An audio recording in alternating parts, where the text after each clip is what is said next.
I was looking for a job with a convenient schedule to balance my studies at the university. While browsing job websites, an ad for a job at the local hospital security caught my attention. The job required working the night shift, which was perfect for me. And so, my first working shift arrived. I was assigned to guard duty in an old wing of the hospital, and after receiving instructions from shift security guard, I found myself alone in the security guard's booth.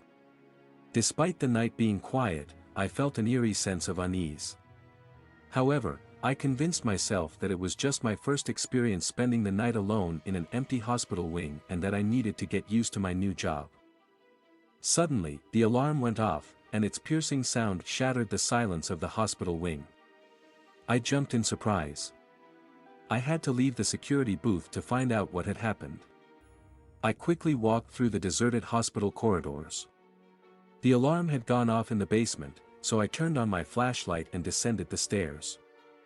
The basement was huge, and the light from my flashlight only revealed dim outlines of old corridors and rooms. As I followed the long corridors, I started to notice strange sounds, coming from the depths of the empty rooms.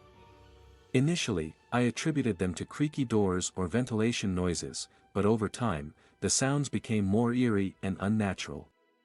My heart started pounding faster, but I tried not to pay attention to it, convincing myself that it was just my imagination playing tricks on me. Suddenly, somewhere deep in the corridor, I heard faint laughter of a kid and the sound of fast little footsteps, as if someone was running away from me. I wondered what a child could be doing in the basement at night. Maybe some local teenagers had sneaked into the basement seeking adventure. "Hey, who's there?" I shouted loudly, and my voice echoed in the dark corridors. But there was no response. My heart was pounding furiously, but I continued moving forward, following the sounds. Unexpectedly, in one of the basement rooms, I heard the squeaking of wheels and groaning. The sounds were similar to a wheelchair's movement, but there were no patients in the old hospital wing. I felt a chilling fear engulfing me and my consciousness. Someone was in the basement, playing games with me, trying to frighten me. I kept exploring the basement, which filled with other horrifying and inexplicable sounds. I heard ominous whispers, muffled laughter, and quiet moans, sounding like sobbing. The sounds became more distinct, as if invisible people were surrounding me.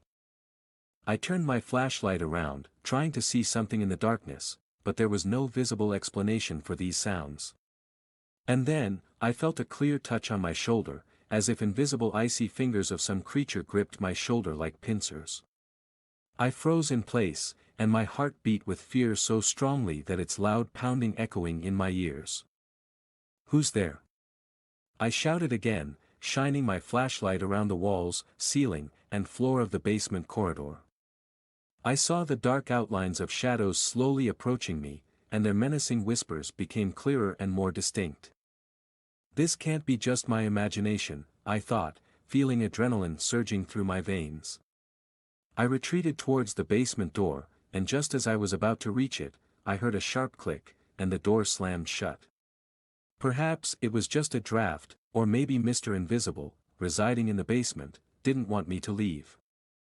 I pulled on the door handle, but it seemed jammed.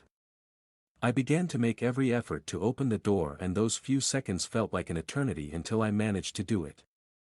I had never run so fast in my life.